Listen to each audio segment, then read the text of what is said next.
Sentry mode activated. Target acquired. Hey there, Hunters, and welcome back to the Gunners Guild. So Fatalis has finally landed, and boy is he fucking tough. If you've tried him, you all know he's not a pushover. Separate video on him later though. Today we're going to talk about what everyone really wants, and that is the meta update. So let's dissect what Fatalis brought to our table. First, let's talk about the armor set. This may come as a surprise, but it's really fucking good. Like, way too good. Blatantly overpowered good. You can literally fit every single DPS skill on a set and have room for leftover utility skills. It's insane. I mean, I get it, this is the last armor set and this is like the end of the game, but I mean, they could have held back just a little bit. Every single piece on the beta set is 3 level 4 slots, and the alpha set is crazy efficient too, with free weakness exploit, handicraft, guard skills, and still has fantastic slots. These are pretty much the best armor pieces in the game, hands down. I don't think anyone's questioning that at all. Not only that, but the set bonus is cray cray as well. 2 pieces gets all secrets unlocked, which is pretty much what people expected since a dev diary kind of hinted at it. It's insanely overpowered. Like, who needs any other set bonus at this point?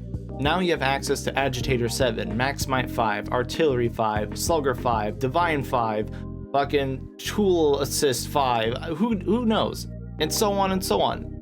Just 2 pieces. Crazy. The 4-piece set is equally juicy. True Spare Shot and True Razor Sharp, which is a godsend to us gunners since we no longer have to use Narget Kuga for True Spare Shot. This is definitely going to shift the meta more than you think. The extra added bonuses here is that basically you're going to get 200 max HP and stamina all the time, though this does not stack with vitality skills and food eating, so this basically means you're never going to have to put in a vitality decoration ever again. And the only way you cannot be at 200 HP is if you change your armor mid-hunt, since it's applied on quest start and when you cart. The armor is overpowered to say the least. I mean, we all thought Safi was crazy OP. Now speaking of Safi armor, it's almost been made obsolete for us gunners. Elemental light bowgun and heavy bowgun still wants it because they can't really scale the raw very well, and we do need it to uncap our element anyway, but basically everything else is going to run this armor.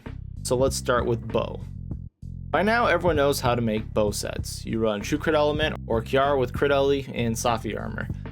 This way we're maximizing our elemental damage. Basically we're stacking Crit Ellie and filling the rest of the bow slots like Mighty Bow, Con, Stam Surge, Spread Up, Normal Up, all that stuff, and then fill in leftovers.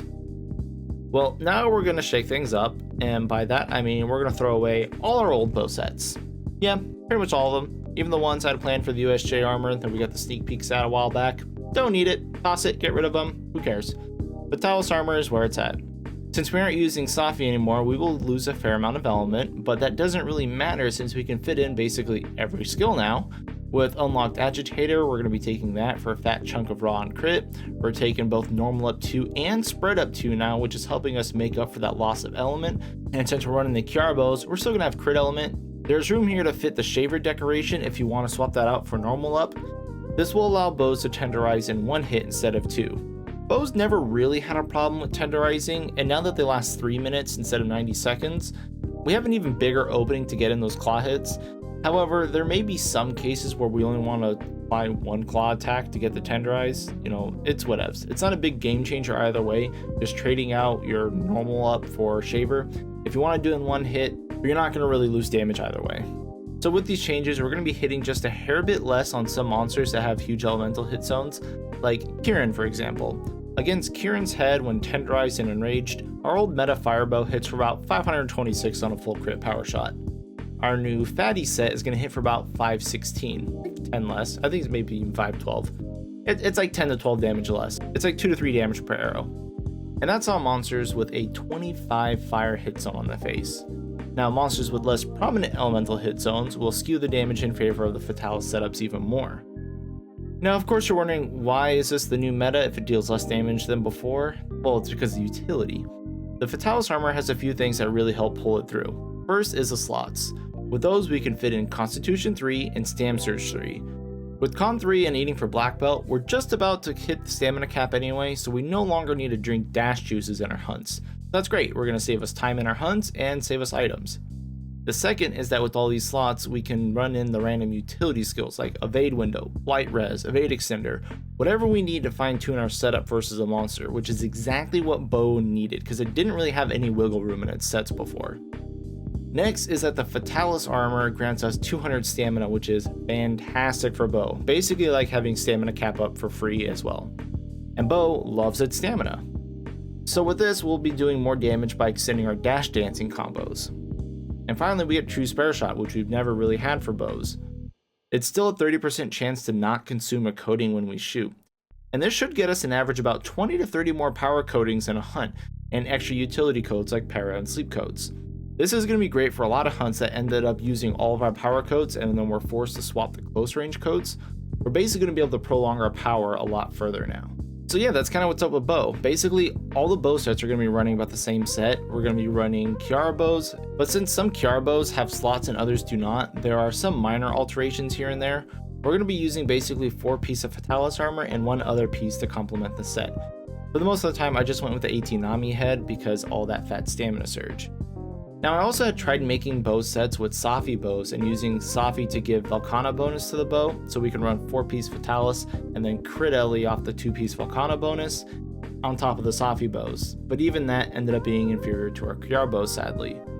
For the most part, the old bow sets are going to be about the same damage-wise, but Fatalis is going to just get way more utility, and that's kind of what we want. So if you're wondering about the Fatalis bow, yeah, it shreds. It killed off Blast Bow entirely. The raw on it is insane. It almost rivals Elemental on some monsters, and heck, it even beats Elemental on monsters that have poor Elemental hit zones like Ruiner, Valkana, Black Veil, Rajang, Barioth, etc. You get it. Raw Bow's back, and while we can use it as a general purpose bow way more than we could our Coil Bender back in the day, especially since it has Paracoats Plus, which is huge, it's still going to be outclassed by some Elemental matchups on some monsters. So make it and use it if you don't really have a better option. Alright, so let's move on to some less exciting changes. The light bowgun. Fatalis light bowgun can't really do anything great, unfortunately. It only has about 285 raw compared to most of our other weapons that got like 330 or more, so it's a big letdown. And while it does have some very interesting MOs like rapid fire slice, which we've never had, rapid fire spread 2s, all the status 2s, and all that jazz, it just doesn't have good recoil and reload options to make use of anything. You're stuck using either evade reload or having no damage mods or just having bad recoil. It just can't quite make it all work. And since it didn't really get a raw boost compared to all the other Fatalis weapons, it doesn't really stand out at all. The only thing this gun can really adequately fire is status and rapid fire pierce 2s. It can get recoil 1 and normal reload on it, which isn't terrible, but it's got no close range mods and no power barrel, so I'm not entirely sure how it's going to hold up compared to like Pierce 3 Aqua Shot or even Pierce 2 on Kiara Thunder. It's definitely an option though, so I'm going to put this on the table. I will play with this, but I'm not sure how it's going to work. Everything else is basically getting a direct upgrade thanks to the Fatalis armor having true spare shot. Now, Frostfang Barioth's light bowgun is easily my clear winner for spread 3 department. No longer does it need to run regular spare shot, it can stand out ahead of drag shot and just pump out some serious numbers. I will be using Clutch Claw boost in these sets because the main reason why raw light bowgun was so bad compared to elemental is because of tenderizing. It takes forever for light bowgun to get 2 tenderized attacks off and they throw you out of combat, so basically you just waste a lot of time doing it. Now raw light bowgun should be amazing and should be back on top in most hunts. Even Pierce light bowgun can take advantage of this by tenderizing the chest once and then getting a bunch of fat damage on its pierces. The rest of the raw bowgun sets like Pierce 3, Pierce 2, normal, spread 2s are all basically going to be the same setup. We're going to be running 4-piece of fatty with cold boots because they're super efficient. Oh, sticky light bowgun is just gross now. Not only do we get artillery 5 and true spare shot, but we also have access to slugger 5 as well. So if you thought the KO lock was done before, get ready for more. We had already just about capped our damage before, and we're probably going to be overdoing a bit here too, but you know, it's fine, whatever, it can't really fit much else on here. We've put everything on these sets anyways. Now, elemental gunning hasn't really changed. We can't really give up on Safi armor, because it almost doubles our total element we can obtain on bowguns. So we're going to be losing about 10 damage per tick if we swap out of Safi to go over to Fatalis armor, and it's only really giving us true spare shot, which would be great, but we already have spare shot charm, so it's not really a huge gain. Plus we're running rapid fire on basically everything with Alatrion's light bowgun. And since we can't use Coalescence without Safi since we're capped on Element, there's not really a whole lot to gain here. So Element's kinda shit out of luck on this update, but that's fine. They've been getting a lot of stuff lately. It's Raw's time to shine. Okay, heavy bowgun, and that is singular. First thing is that I'm straight up removing sticky and cluster heavy bowgun. Okay, it's dead, dude. Light bowgun just does it better. We don't need heavy bowgun to do that anymore. Sure, you can, but I'm not really seeing any reason to do it. And elemental heavy bowgun also didn't change since like light bowgun, they can't really give up on Safi, so we're pushing all that aside. That being said, let's talk about Fatalis' heavy bowgun, the Vor Buster. This raw is fucking insane. It's like what the fuck? It's like 350 raw. This thing can load just about every ammo as well. It's like 12 clip sizes on half its ammo. It's crazy. It's got usable status and other options too. So let's go over those. Spread first. Now, despite needing to run 3 recoil mods to get it in a usable state and have the same recoil and reload as the burst cannon, it still pulls ahead slightly.